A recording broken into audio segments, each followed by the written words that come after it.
Assalamualaikum warahmatullahi wabarakatuh. Sahabat YIN Langsa, kembali lagi dalam acara Humas Menyapa. Kali ini organisasi yang akan kita kulik habis-habisan ialah organisasi Senat Mahasiswa YIN Langsa, yaitu kali ini diwakili oleh Wakil Ketua 1 yang bernama Saripudin, karena ketuanya sedang berhalangan. Sebenarnya siapa sih Dek ketua dari Senat Mahasiswa? Ketua Senat dari Mahasiswa YIN Langsa ini adalah Khairul Fahmi. Khairul Fahmi, Ya. namun karena beliau lagi sakit, langsung dialihkan ke Wakil 1 untuk menghadiri undangan dari Humas YIN Langsa.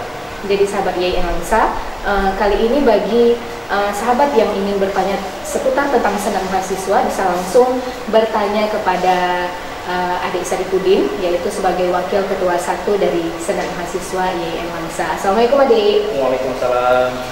Gini Dek, kita kepengen tahu tentang Senat Mahasiswa. Sebelum kita memasuki beberapa pertanyaan, saya ingin memberikan waktu singkat kepada Adik untuk menjelaskan informasi singkat tentang organisasi yang sekarang sedang Adik tekuni. Terima kasih. Sebelumnya saya sapa dulu. Assalamualaikum warahmatullahi wabarakatuh. Waalaikumsalam. Sebelumnya saya mau berterima kasih dulu kepada Humas yang sudah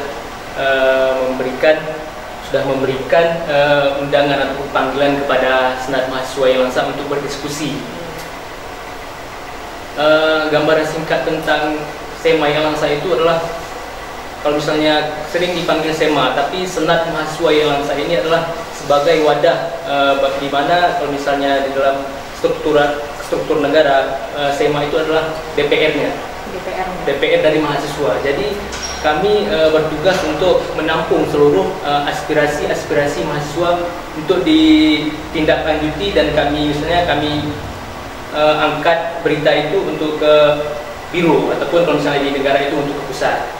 Mungkin tugas-tugas dari SEMA itu mungkin ada kawan-kawan ataupun sahabat-sahabat mahasiswa, walaupun dia semester baru, semester akhir, kalau misalnya ada terkendala di dalam perkuliahan ataupun lain sebagainya, jangan bingung-bingung lagi, karena di sini di kampus kita ini ada Senat Mahasiswa. Kalau misalnya di tingkat institut ada Senat Mahasiswa tingkat institut, kalau misalnya di fakultas ada Senat Mahasiswa tingkat fakultas, disingkat dengan SEMA-M.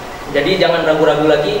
Kalau misalnya ada yang mau DM di Instagram, silakan di DM Instagram untuk berkonsultasi masalah misalnya keluh kesah mahasiswa yang ada di YIN Langsa. Kami siap menampung aspirasi-aspirasi itu, dan aspirasi-aspirasi itu bakal kita ajukan ke Rektor YIN Langsa. Apa nih nama Instagram SEMA? SEMA Official. SEMA Official. Nah, bagi adik-adik yang penasaran ataupun ada keluh kesah tentang seputar kuliah ataupun hal lainnya, silahkan DM ke Instagram SEMA. Yeah. Jadi begitulah profil singkat tentang organisasi daripada SEMA. Namun kita sekarang ingin berkenalan dengan pengurus yang ada di SEMA, mulai dari ketua sampai paling bawahnya. Oke, baik Dek, silahkan perkenalkan pengurusnya. Untuk kepengurusan, Ketua SEMA YIN Langsa itu adalah Khairul Fahmi dari Fakultas Etik. Ya. Mungkin beliau tadi ada kirim salam juga untuk mahasiswa YIN Langsa, karena dia mungkin tidak bisa hadir karena berhalangan sakit, langsung dialihkan pada saya. Kemudian ada Wakil 1. Perbedaan misalnya dengan organisasi lain itu, di SEMA itu ada Wakil 1. Wakil 1 alhamdulillah dipercayakan kepada saya. Saya dari jurusan Etik juga, dari Fakultas Etik dan jurusan PIAUD. Ya. Kemudian ada lagi wakilnya, Wakil 2. Wakil 2 itu Yanda, Mulyanda dari Fakultas Fuad. Kemudian ada sekretaris. Sekretaris itu Dedi Gunawan. Dia itu berasal dari Fakultas FEBI. Kemudian ada di bawahnya lagi bendahara. Ya. Bendahara itu adalah Siti Mawan yang berasal dari Fakultas Etik juga. Kemudian ada 5 komisi lagi. Apa aja tuh? Ada komisi, yang pertama komisi legislasi, yang kemudian komisi 2 controlling, yang ketiga komisi 3 advokasi, Ya.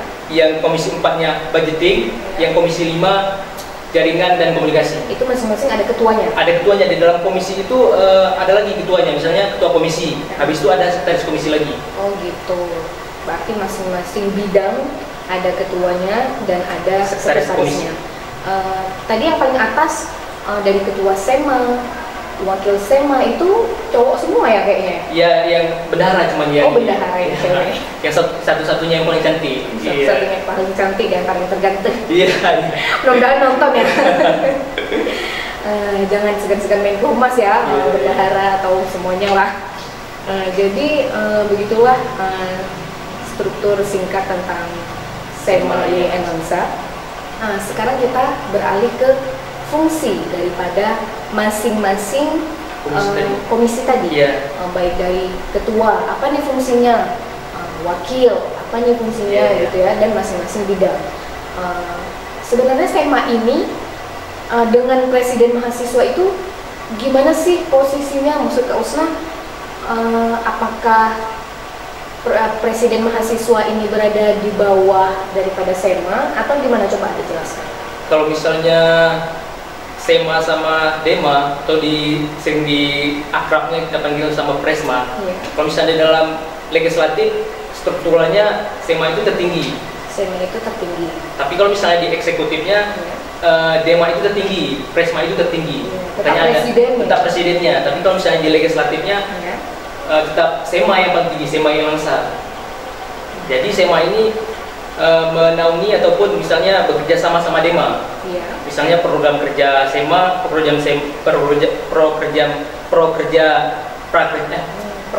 proker DEMA itu harus dilaporkan ke SEMA. Kemudian SEMA mengontrol kegiatan-kegiatan apa saja yang sudah terlaksana dan apa saja yang belum terlaksana, dan apa penghambat misalnya tidak terlaksananya kegiatan tersebut. Berarti seluruh kegiatan yang ada di presiden mahasiswa harus diajukan ke SEMA? Sebenarnya bukan diajukan, jadi diberitahukan. Nanti maksudnya atas persetujuan kalian atau harus ada persetujuan kalian baru jalan kegiatan itu atau gimana? Kalau misalnya untuk persetujuan dengan tidak ada persetujuan dari SEMA bisa terlaksanakan, tetapi dia menggunakan anggaran apa? Misalnya kalau misalnya menggunakan anggaran IPA, berapa anggaran IPA yang digunakan? Harus diberitahukan kepada SEMA. Berarti SEMA ini bisa dikatakan selaku penasehat daripada presiden mahasiswa gitu. Sebenarnya bukan penasehat, untuk mengontrol misalnya jalannya perjalanan dalam pengurusan tersebut. Oh, berarti mengontrol, jadi agar kegiatan yang ada di Presma ini tidak keluar dari jalurnya, tetap sejalan dengan tujuan daripada organisasi yang ada di Institut Agama Islam Negeri Lensa. Oke, baik Dek. Kemudian ada pertanyaan selanjutnya, yaitu aktivitas di organisasi Senat Mahasiswa itu apa-apa saja? Aktivitas SEMA, kalau misalnya aktivitasnya seperti biasa, seperti organisasi lainnya, misalnya ada tetap perkumpulan, diskusi tetap ada. Itu rutin setiap minggu atau setiap bulan gimana? Mungkin kalau misalnya untuk seluruh kepengurusan tidak rutin, tapi kalau misalnya untuk komisi, kalau misalnya komisi legislasi, karena itu maksudnya di dalam SEMA itu hati dari kepengurusan itu, maksudnya jantung dari SEMA, karena di legislasi itu adalah merancang undang-undang, peraturan organisasi mahasiswa yang ada di IAIN Lensa. Jadi kalau misalnya kesehariannya biasa kayak diskusi biasa, habis itu kalau misalnya ada berita-berita ataupun misalnya ada permasalahan didiskusikan dulu, baru langsung terjun ke lapangan. Itu aktivitasnya ya? Iya. Ada nggak aktivitas yang memang aktivitas atau kegiatan yang memang sudah berjalan di SEMA? Alhamdulillah untuk kegiatan memang sudah berjalan ya. Ada beberapa kegiatan, ada beberapa komisi yang memang sudah menjalankan kegiatannya seperti controlling tadi. Komisi controlling sudah mengontrol kegiatan DEMA. Habis itu dari komisi advokasi sudah menjalankan tugasnya juga, yang mana komisi advokasi ini adalah komisi yang menampung aspirasi mahasiswa. Jadi seluruh mahasiswa itu misalnya ada keluh kesah dari FTIK, dari FEBI, dari FUMAD. Itu ada forumnya berarti? Ada, misalnya dipanggil dulu, misalnya dipanggil ada yang bermasalah. Walaupun kalau misalnya dia dipanggil misalnya ada permasalahan, ada pengajuan permasalahan ke SEMA, misalnya ada permasalahan di FT, permasalahan entah apalah itu diajukan ke SEMA, kami di FT ada permasalahan begini, kemudian didiskusikan, diremukan. Kalau misalnya tidak bisa diremukan, baru misalnya dialihkan ke rektorat. Berarti sudah pernah ada yang seperti itu ya, sudah pernah ada masalah, kemudian diajukan ke SEMA. Kalau untuk sejauh ini belum ada. Mungkin belum ada masalah. Harapan kami kalau misalnya ada masalah, ini harapan dari SEMA, terutama harapan saya pribadi. Kalau misalnya ada masalah jangan sungkan-sungkan. Kita jangan bermain di sosial media. Oh gitu. Kan bahaya kalau jangan apa-apa posting, apa-apa posting. Karena gitu. maksudnya kan ada strukturnya, ada misalnya dilaporkan kemarin dulu, dilaporkan kemarin. Dengan akan tetapi kalau dengan catatan kalau misalnya tidak dilaksanakan, mungkin kami terledor, bisa diposting untuk mengingatkan lagi. Iya. Gitu aja. Jadi ketika kita kuliah sedang bermasalah, mungkin dengan dosennya atau dengan kampusnya, jangan langsung dikit-dikit diposting ke sosial media. Bisa langsung menghubungi SEMA ataupun DM Instagramnya kan? Iya, atau DM Instagramnya agar kemudian masalah ini dirembukan, didiskusikan sehingga dapat kesimpulan yang baik yang kemudian tidak mencemarkan nama baik dari IAIN Langsa. Iya. Jadi begitu ya adik-adik. Jadi adik-adik di rumah atau sahabat IAIN Langsa lainnya pasti penasaran nih, atau ada yang ingin masuk ke organisasi SEMA. Itu gimana sih Dek Saripudin caranya? Kalau untuk masuk ke SEMA ini sebenarnya untuk pemilihannya seperti biasa, pemilihan ketua biasa, pemilihan ketua SEMA sama ketua DEMA atau disingkat dengan PRES itu sama, pemilihannya tetap delegasi misalnya pemilihannya delegasi setiap jurusan itu memilih. Kalau misalnya untuk kepengurusan ada yang delegasikan. Gimana tuh? Misalnya kayak anggota DPR kan mendelegasikan dari setiap daerah. Sama juga di SEMA yang Langsa kami sudah terapkan setiap fakultas itu mendelegasikan untuk menjadi anggota SEMA yang Langsa. Dan setiap misalnya untuk yang di fakultas, setiap jurusan itu mendelegasikan untuk menjadi SEMA fakultas. Kenapa begitu? Karena SEMA ini adalah perwakilan, jadi perwakilan dari mahasiswa. Jadi kalau misalnya kita kumpulkan setiap fakultas itu ada perwakilan, jadi kita enak. Misalnya fakultas ini bermasalahnya ini, jadi ada yang mewakili dari setiap fakultas. Jadi kalau misalnya kita membuat peraturan atau undang-undang, sudah ada perwakilan dari setiap fakultas. Jadi kalau misalnya dia mahasiswa biasa nih, gimana sih cara dia dipilih oleh fakultas, atau ada dosen yang memilih dia, atau memang diri dia yang ingin sendiri untuk memasuki organisasi? Gimana? Oh, kalau misalnya ada yang mahasiswa yang ingin memasuki, dia harus mendapat rekomendasi dari misalnya bukan dari dosen, dari ketua HMJ boleh, ketua SEMA boleh, ketua DEMA boleh. Oh iya, jadi di masing-masing fakultas kan ada HMJ ya, ada ketuanya.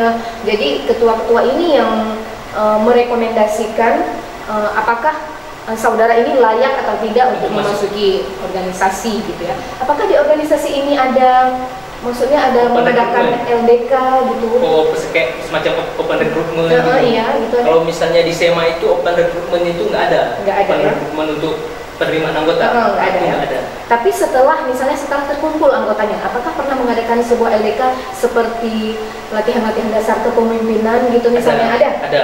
Dan itu pernah dilakukan? Itu pernah dilakukan untuk kepengurusan aja. Misalnya untuk kepengurusan SEMA aja pernah dilakukan, seperti kemarin itu habis raker langsung latihan kepemimpinan yang langsung materinya alhamdulillah dari DPR Kota Langsa. Ada materinya cara-cara sidang, cara pembuat undang-undang, pengusulan undang-undang. Oh, seperti itu ya, macam ini juga ya, macam kerja negara. Iya, macam DPR RI. Iya, DPR RI. Mudah-mudahan ini menjadi doa untuk kita semua ya. Manapun ke depannya, ya siapa tahu kan, siapa tahu ke depannya memang kita inilah yang seperti adik-adik ini yang menduduki posisi DPR RI. Amin. Amin. Amin cocok lah gitu loh. Ya kan, membawa harum nama IAIN Langsa. Pasti tentunya semua senang, terutama Pak Rektor pasti senang sekali. Jadi pertanyaan lagi nih, apa sih prestasi yang sudah pernah diukir oleh SEMA khususnya gitu? Ada nggak? Kalau misalnya untuk prestasi sejauh ini belum ada yang terukir, karena untuk prestasi Kalau misalnya untuk kegiatan, memang bukan ranah SEMA untuk membuat kegiatan-kegiatan event-event yang paling besar. Tapi kalau misalnya untuk organisasi belum ada. Dari orang-orang yang ada di organisasi SEMA sendiri, ada nggak yang berprestasi mungkin unggul di bidang apa gitu? Oh ada, kalau misalnya itu ada. Siapa misalnya? Kayak si Yanda wakil 2, dia pernah mewakili dari Langsa catur ke ini apa? Lomba catur yang kemarin.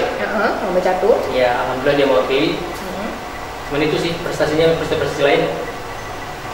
Ada juga yang ini satu lagi yang anggota Komisi 3 yang alhamdulillah dia selesai cum laude. Itu menurut kami itu salah satu prestasi dia. Selain dari dia organisasi, dia bisa menyelesaikan kuliah dengan cum laude. Cum laude. Dia organisasi apa tadi? SEMA. SEMA. Oh, iya. SEMA. Cum laude ya? Cum laude. Berapa IPK-nya? IPK-nya 3,50 sekian lah. Pokoknya di atas 3,50. Iya. Jadi bagi adik-adik yang mungkin terfikir bahwa organisasi itu tidak bisa meraih IPK di atas 3,50 itu sangat besar. Iya. Karena itu dua hal yang kita bilang berbeda. Jadi tergantung dari pribadi kita masing-masing ya, Dek. Iya, gimana sih? Kalau misalnya menurut saya, kalau misalnya mindsetnya, kalau misalnya ada mahasiswa yang mindsetnya ngapain harus masuk organisasi karena banyak anak organisasi yang kuliahnya IPK-nya rendah, habis itu sangat besar ya? Telat. Selesainya telat. Ya, gitu. itu salah besar. Kalau menurut saya itu salah besar karena ada saya pernah berdiskusi sama dosen saya dan dia pernah bilang sebagai aktivis itu memang capek. Karena kenapa? Karena kita mengerjakan dua hal. Yang pertama hal kuliah, yang kedua organisasi. Memang kita mengerjakan dua hal itu capek. Akan tetapi kalau misalnya kita mengerjakan salah satu, mungkin kita bakal rugi. Kita membayar uang kuliah tetap. Akan tetapi ilmu organisasinya kita tidak dapat. Makanya kita harus dua-dua mengerjakan hal yang bersamaan. Kalau misalnya dibilang capeknya, ya capek. Siapa yang bilang kalau misalnya mengerjakan dua hal itu nggak capek? Kan toh itu untuk masa depan kita juga. Iya benar. Jadi ini kembali ke Instagram, ada yang nge-DM Instagram kita, ada yang berkomentar, ada yang menanyakan, yaitu dari Utama. Iya. Dia bertanya, apa sih keuntungan jadi pengurus SEMA? Monggo dijawab di. Keuntungan jadi saya sapa dulu ya. Siapa tadi? Nasir. Halo Nasir. Keunggulan saya langsung menjawab. Keunggulan dari menjadi pengurus SEMA itu sebenarnya keunggulannya banyak.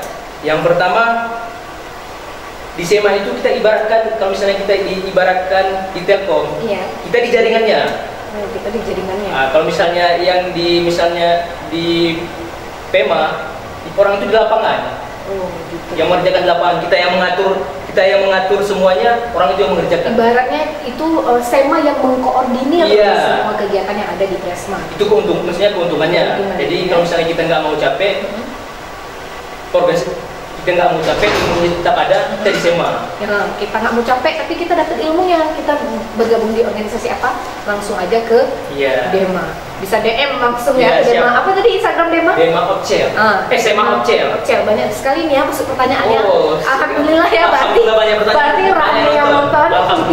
Rame yang nonton, rame yang simak. Berarti nanti banyak yang nonton, semakin banyak yang berdiskusi. Semakin rame yang ingin mengetahui organisasi SEMA. Apa sih SEMA ini? SEMA Open Recruitment. Bisa didiskusikan itu tentang Open Recruitment. Kadang memang sahabat-sahabat di Langsa, di adik di rumah, tentunya yang nonton ingin sekali bergabung di organisasi, langsung aja ya. Kita langsung selanjutnya ke pertanyaan berikutnya, yaitu dari Zahir Lupan yang bertanya, kalau gabung SEMA boleh nggak gabung ke ormawa lainnya? Berarti ada nggak nih organisasi yang udah bergabung di SEMA tapi dia juga ke organisasi lain? Tadi kayaknya udah kita bahas ya. Iya. Cuma kita jelaskan lagi ya. Iya, kita jelaskan lagi. Mungkin ada yang nggak nonton. Zahir Lupan. Kalau misalnya udah tergantung misalnya organisasinya apa. Kalau misalnya organisasinya eksternal, bisa misalnya kayak PMI, HMI, kami, habis itu organisasi eksternal lainnya mungkin bisa bergabung. Tapi kalau misalnya organisasi di dalam internal kampus, kayak Dema fakultas, Sema fakultas, HMJ, nggak boleh merangkap jabatan. Itu sama saja merangkap jabatan. Tapi kalau misalnya di UKM UKK boleh. Di UKM UKK boleh. itu contohnya kayak mana nih? Kayak silat boleh, kayak bola kaki boleh. Kayak sanggar seni boleh juga ya, karena itu di luar ya. Maksudnya masih belum nggak saling berkaitan. Nggak saling berkaitan. Kan nggak mungkin nanti misalnya kepengen masuk ke SEMA, tapi dia juga di Presma misalnya. Iya, itu nggak boleh. Dia ada juga, itu kan nggak mungkin dua-duanya. Jadi kalau misalnya berada di organisasi luar seperti UKM dan UKK tadi, seperti pencak silat atau Sanggar Seni Putra Nurul A'la boleh ya. Itu pertanyaan, itu jawabannya untuk Zahir Lupan. Next pertanyaan dari Pristi Dila. Dia bertanya, selama ini apa yang sudah dilakukan SEMA untuk mahasiswa Cotkala? Nah, itu pertanyaannya dari Pristi Dila. Saya sapa dulu ya. Halo Pristi Dila. Apa yang sudah dilakukan untuk mahasiswa yang langsa? Yang pertama, alhamdulillah kami kemarin itu udah audiensi masalah UKT dulu, masalah penurunan. Kan ada mahasiswa yang beberapa mungkin yang belum UKT ini uang kuliah tunggal ya? Iya, uang kuliah tunggal. Kan kemarin itu ada pemotongan yang pertama 10%, habis itu 20%. Ini selama COVID bukan? Selama COVID. Mungkin yang bukan SEMA saja, ada perwakilan dari DEMA juga, ada perwakilan dari SEMA juga. Kami audiensi kepada Warik 3 sama Rektor. Bahwasanya kami meminta untuk keringanan UKT, bahwasanya kalau misalnya uang kuliah untuk online ini dikurangkan. Alhamdulillah tembus 20%, dikurangi 20%. Itu mahasiswa yang sudah mengajukan. Tapi kalau misalnya untuk mahasiswa yang belum mengajukan, dengan mohon maaf itu belum dikurangi. Tapi kalau misalnya yang sudah mengajukan, alhamdulillah ada pengurangan. Begitu yang harus diajukan dulu nih adik-adik, nggak mungkin terotomatis berkurang begitu saja, tidak, tapi harus ada pengajuan. Jadi biar dikurangi uang kuliah tunggalnya. Ini termasuk hal-hal yang sudah dilakukan oleh SEMA untuk mahasiswa. Jadi mahasiswa yang mungkin kurang mampu, berat uang kuliahnya segitu, apalagi di masa pandemi seperti ini, SEMA sudah melakukan diskusi dengan pihak-pihak yang teratas untuk mengurangi uang kuliah tunggal, dan itu berhasil ya. Alhamdulillah berhasil, sukses. Jadi bagi adik-adik yang ada masalah dengan kuliahnya, dengan kampusnya, seputar juga dengan dosennya, bisa langsung menghubungi SEMA. Jadi SEMA ini bukan diam begitu saja, enggak ya, mereka juga bergerak, saya tahu itu. Mereka bergerak, mereka berdiskusi, mereka memberikan solusi yang terbaik untuk mahasiswa IAIN Langsa. Ini ada lagi pertanyaan dari Putri Ginting 1906. Assalamualaikum. Waalaikumsalam. Kak, bisakah pindah jurusan? Ini kok tanya pindah jurusan gimana nih? Oh boleh. Ini kan maksudnya termasuk kendala juga nih. Ini termasuk kendala, iya juga sih. Termasuk kendala juga nih. Saya tadi awalnya begitu mendapat pertanyaan ini, Assalamualaikum Kak, bisakah pindah jurusan? Dalam hati saya ini pertanyaan kayaknya untuk akademik atau untuk bukan organisasi gitu ya. Tapi SEMA ini ingin menjawab karena menurut Wakil Ketua 1 SEMA ini adalah masalah bagi mahasiswa. Assalamualaikum Kakak, bisakah pindah jurusan? Walaupun ini pertanyaan sebenarnya harus dijawab oleh orang-orang akademik IAIN Langsa, tapi coba kita dengarkan jawaban dari Wakil Ketua 1 SEMA IAIN Langsa. Silakan Adik Sari Putri. Halo, siapa tadi? Putri Ginting. Halo Putri Ginting, pertanyaannya apakah boleh kita pindah jurusan? Kalau misalnya dikatakan boleh, dari semester 1, 2, 3, 4 masih boleh, karena mata kuliahnya masih mata kuliah umum.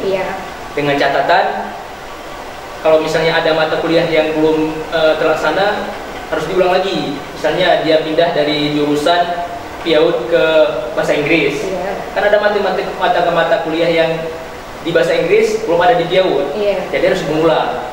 Tapi kalau misalnya harapan saya kalau misalnya ada yang mau pindah jurusan, kalau bisa jangan. Kalau bisa jangan. Kenapa saya bilang begitu? Karena saya juga dulu kayak gitu, mau pindah jurusan. Awalnya dari mana sih? Adik ini jurusan apa sih sebenarnya kuliahnya? Saya alhamdulillah kebetulan jurusannya PIAUD ya. Pendidikan Islam Manusia Dini. Cowok loh. Satu-satunya cowok ya. Satu-satunya cowok. Enggak satu juga ya di sana? Ada satu lagi. Dia udah semester tinggi, jadi dia nggak berani lagi. Sekarang tinggal. Jadi rata-rata yang ada di jurusan PIAUD itu cewek? Cewek semua. Jadi adik ini cowok. Kebetulan saya cowok, memang cowok cool, bukan cowok. Bukan setengah cowok ya. ya adik ini cowok, tapi dia jurusan PIAUD. Awalnya nih kepengen banget pindah jurusan ya, karena mungkin cewek semua PIAUD loh, pendidikan Islam anak usia dini, nanti kita mau kemana loh, jangan takut. Nih contohnya, dari mana sih sebenarnya adik ini tinggalnya di mana? Tinggalnya berasal dari Gayuwes. Gayuwes loh teman-teman, ke IAIN Langsa jurusan PIAUD. Tapi dia tetap semangat untuk kuliah, tetap semangat semester 8. Di organisasi juga semangat, di kuliahnya juga beliau ini semangat. Jadi kalau bisa jangan pindah jurusan. Kalau bisa jangan. Kenapa? Kenapa jangan pindah jurusan? Karena belum tentu jurusan yang kita pilih ke depannya itu lebih baik dari yang sekarang. Iya, benar. Karena kita belum menjalani apa yang sekarang. Iya, kita jalanin dulu. Kalau misalnya masalah kerja itu, yang pertama masalah link tadi, makanya perlunya ikut organisasi, menambah wawasan. Yang kedua, masalah memang kalau misalnya itu kehendak Allah, kalau misalnya masalah kerja tadi. Iya benar. Sama saja kalau misalnya pindah jurusan, kalau misalnya memang belum ditakdirkan untuk bekerja, yang nggak bekerja. Iya. Kalau prinsip saya pribadi gini, kalau kita gerak, rezeki itu pasti ada. Betul. Jadi kalau misalnya ibaratnya ada ini nih, mungkin udah ditakdirkan memang beliau ini di PIAUD. Mungkin beliau ini di PIAUD memang nantinya akan sukses di PIAUD. Amin. Jadi begitu juga dengan adik yang tadi Putri Ginting mungkin ingin pindah jurusan. Buat apa pindah jurusan yang kalau kita di jurusan lain pun pribadi kita tetap menjadi pribadi yang sama. Misalnya menjadi orang yang maaf cakap, tetap nggak mau belajar, ya hasilnya akan sama gitu.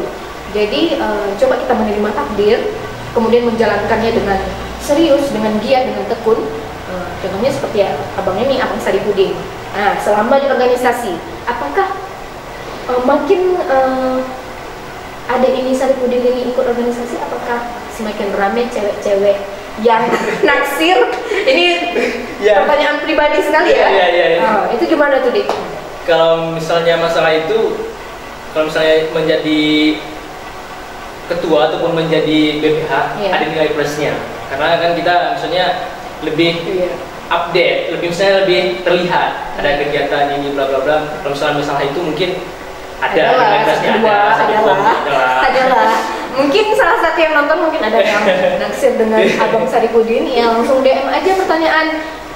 Tapi dengan pertanyaan, Abang Saripudin udah punya pacar belum? Kayak gitu ya. Tapi nggak apa-apa juga sih kalau memang mau nanya ini tuh. Jadi adik-adik ini bisa semangat mungkin untuk ikut organisasi. Pasti kalau di organisasi ini tak terlepas dari yang lihat abang presiden mahasiswa ganteng, pengen masuk gitu atau abang-abang itu keren, aktivis gitu apalagi dengan nama aktivis itu pasti anak-anak mahasiswa ini pasti wow tertarik dan ingin masuk organisasi yang ditekuni oleh yang ganteng itu misalnya ya kan. Jadi ke pertanyaan selanjutnya, karena nggak ada lagi pertanyaan di Instagram. Kalau ada langsung aja bertanya ke Instagram IAIN Langsa. Tapi mumpung nggak ada, jadi saya aja yang bertanya kepada si Saripudin ini, melanjutkan pertanyaan seputar organisasi yang tadi, yaitu apa sih Dek, ada nggak suka duka menjadi organisasi ini, atau kita ke dukanya dulu lah, yang sedih dulu. Ada nggak sih duka dari mengikuti organisasi ini? Kalau misalnya duka, sebenarnya ada. Setiap perjalanan itu pasti ada duka. Bahkan setiap menit itu, hampir setiap menit itu ada duka. Tapi setiap menit ya sedih banget ya. Hampir setiap menit itu mungkin di dalam proses kehidupan itu ada duka. Kalau misalnya duka di dalam SMA itu, dukanya ya misalnya masalah konflik kepengurusan, ada yang nggak aktif, kan biasa biasanya nggak aktif di grup, habis itu kita sebar informasi, responnya cuma biasa-biasa aja. Maksudnya kan saya yang menyebarkan informasi, misalnya komisi jaringan itu kan saya menyebarkan informasi dengan tanggapan ya biasa-biasa aja. Maksudnya kalau misalnya respon dari teman-teman gitu ya. Kalau misalnya diajak rapat, kalau misalnya ada yang diajak rapat, ada yang misalnya mungkin ada peralatan yang ada. Kalau misalnya sekali dua kali mungkin bisa dimaafkan, tapi kalau misalnya yang ketiga kalinya kita merasa sedih juga, apa kesalahan saya, kan kita maksudnya sebagai pengundang, walaupun saya nggak sebagai ketua, tapi saya sering mengundang kawan-kawan untuk rapat diskusi. Kalau misalnya nggak datang rapat, saya sedih, kenapa nggak datang, apa kesalahan saya, gitu. Saya mengkoreksi diri. Padahal masalah yang ingin dibahas di dalam rapat itu penting. Jadi mungkin ada yang dengar, ada yang nonton, Ayo, anak organisasinya terutama ya. Ayo ketika diundang rapat itu hadir sedang merapat, karena ini juga masalah kita bersama, bukan masalah ketua sama wakilnya saja gitu ya. Itu dukanya, sukanya apa sih? Sukanya di organisasi SMA Yonangsa. Kalau misalnya sukanya di organisasi Yonangsa, saya ini termasuk orang yang paling suka di organisasi, termasuk organisasi SMA Yonangsa. Happy banget, jadi happy. Kenapa? Yang pertama kita, terutama saya, kalau misalnya saya di jurusan cowok itu cuma sendiri. Kalau misalnya tidak berbaur di organisasi lain, mungkin kawan cowok saya nggak ada, kayak semua. Iya juga ya. Itu misalnya saya pribadi. Yang pertama menambah kawan, yang kedua menambah wawasan. Karena kultur, misalnya kultur orang Aceh sama orang Gayo beda, sama orang Jawa beda. Karena di sini tidak dikumpulkan menjadi satu. Jadi bahasa itu menjadikan satu. Misalnya dari kultur Gayo logatnya kayak gini, dari kultur Aceh logatnya kayak gini. Jadi kita maksudnya saling dengan secara tidak langsung itu kita saling memperkenalkan gitu kayak memperkenalkan dan saling misalnya saling belajar. Kalau misalnya kita ke Gayo kita harus begini, kalau misalnya kita harus ke Medan kita harus logat kita harus begini, kalau misalnya kita di Langsa harus begini, kalau misalnya kita di Aceh logatnya harus begini. Harus beradaptasi. Itu untungnya. Ini orang Gayo loh teman-teman. Orang Gayo. Kalau misalnya saya karena dulu saya termasuk orang yang kurang bisa berbahasa Indonesia. Oh, kurang bisa gitu. Kurang bisa berbahasa Indonesia. Dengan pas awal masuk sini kurang bisa ya? Kurang bisa berbahasa Indonesia. Sekarang alhamdulillah sudah diundang ke Humas berdialog dengan bahasa Indonesia yang baik dengan berkecimpung di organisasi, dan bergaul sama kawan-kawan organisasi lainnya, alhamdulillah bahasa Indonesia saya bukan termasuk baik, tapi alhamdulillah lumayan. Itu termasuk keuntungan organisasi. Bergabung di organisasi. Jadi ke pertanyaan selanjutnya, ini kita sudah memasuki sesi-sesi terakhir. Jadi yang mau ingin bertanya seputar senat mahasiswa, monggo bertanya di Instagramnya Yonangsa, karena kita sudah berada di sesi-sesi terakhir. Untuk pertanyaan-pertanyaan yang terakhir itu, apa sih harapan daripada Adik Sari Pudin sendiri untuk mahasiswa Yonangsa? Harapan saya pribadi untuk seluruh mahasiswa Yonangsa, jangan pernah takut ikut berorganisasi, karena jangan pernah ada di mindset kita gara-gara organisasi kuliah terbengkalai. Kalau saya bahkan terbalik, kalau misalnya nggak ikut organisasi kuliah saya terbengkalai. Kenapa? Karena dengan ikut organisasi kita lebih dekat sama dosen, lebih emosional kita, pendekatan emosional kita lebih sering berkomunikasi sama dosen. Harapan saya jangan pernah meninggalkan salah satu. Misalnya kalau misalnya kuliah, jangan pernah meninggalkan organisasi. Sama juga dengan kalau misalnya udah organisasi, jangan pernah meninggalkan kuliah. Karena tujuan kita pertama ke Langsa, terutama saya ke Langsa ini, tujuan pertama itu kuliah. Dan organisasi itu adalah sebagai bumbu dan lauk untuk di kuliah itu. Karena kan ibaratnya kalau kuliah nasi toh, gitu ya, kayak nasi makan aja. Jadi tapi organisasi sebagai bumbu-bumbu penyedap. Seru sekali ya berbicara dengan Wakil Ketua 1 Senat Mahasiswa YIN Langsa.